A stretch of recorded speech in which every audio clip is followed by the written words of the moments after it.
Early voting begins in the morning for the 2023 special and primary election in Ohio.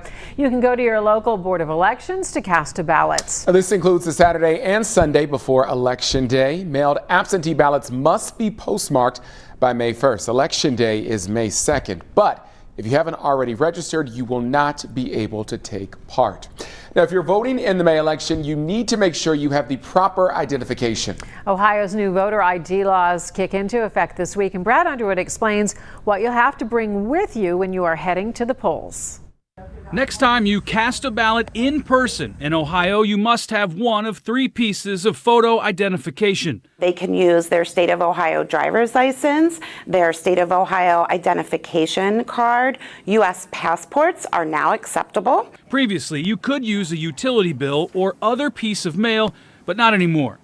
Hamilton County Board of Elections Director Sherry Poland says her office is informing voters of the change, but thinks most won't even notice it. Historically, 99% of Hamilton County voters already provide one of those types of IDs I just mentioned for voting, especially the driver's license and state ID. Jen Miller is the executive director of the League of Women Voters. She says the new changes are concerning for people with disabilities, seniors in assisted living facilities, and low-income families without transportation. About 10% of Ohioans don't have an ID that's issued from the BMV, and often it's because they don't drive. Also no longer valid for in-person voting, county-issued military IDs. So you could think about a disabled veteran, for example, who their ID is actually given to them by the county.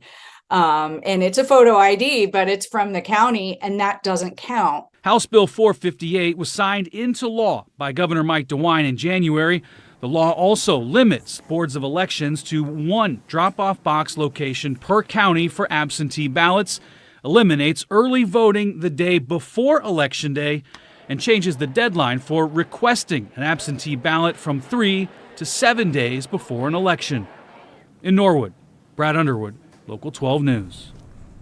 The law did eliminate a fee for a state ID card, meaning Ohioans without a driver's license can now go to a BMV office, request one free of charge, and that begins on Thursday. If you're voting absentee, you don't have to provide a photo ID.